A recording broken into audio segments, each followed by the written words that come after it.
Bus driver పేరు వినగానే నెల జీతంతో కుటుంబాన్ని నెట్టుకొచ్చే సామాన్య ఉద్యోగి గుర్తొస్తాడు. కానీ ఈ డ్రైవర్ ఇంట్లో పోలీసులు అడుగుపెట్టిన క్షణం నుంచి కథే మారిపోయింది.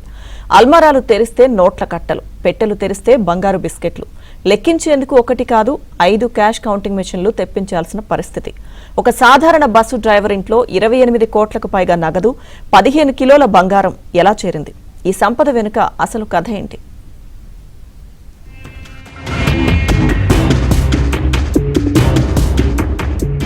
పశ్చిమ బెంగాల్లో ఓ మాజీ బస్ డ్రైవర్ ఇంట్లో భారీగా నగదు, బంగారం బయటపడటం రాజకీయ అధికార వర్గాల్లో కలకలం రేపింది.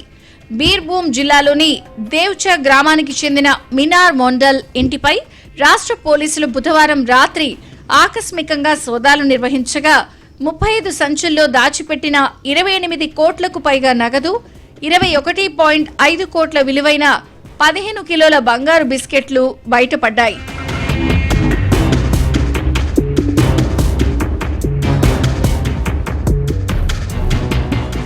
మినార్ మొండల్ గతంలో నార్త్ బెంగాల్ రోడ్ ట్రాన్స్పోర్ట్ కార్పొరేషన్లో బస్సు డ్రైవర్గా పనిచేశాడు.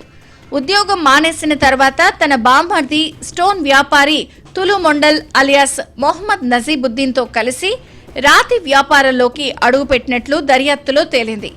తులు మొండల్కు స్టోన్ ట్రేడింగ్తో పాటు ఇసుక మాఫియాతోనూ సంబంధాలున్నాయని గతంలోనే ఆరోపణలున్నాయి. పోలీసుల ప్రాథమిక విచారణలో స్వాధీనం చేసుకున్న నగదు, బంగారం తులు మొండల్కు చెందినవేనని, అతని అక్రమ వ్యాపారాల ద్వారా సమకూరినవేనని మినార్ మొండల్ చెప్పినట్లు సమాచారం. అయితే ఈ వాంగ్మూలాన్ని పోలీసులు స్వతంత్రంగా ధృవీకరిస్తున్నారు.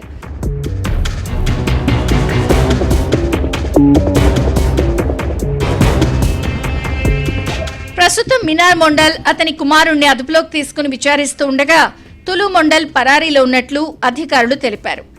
గతంలో నెలకు 35 నుంచి 40 లక్షలుగా ఉన్న వసూళ్లు ఇటీవల ఏకంగా 83 కోట్లకు చేరినా ప్రభుత్వ ఖజానాలో మాత్రం 5 కోట్ల లోపే జమ కావడంతో ఈ అక్రమాలపై అధికారులు దృష్టి సారించారు.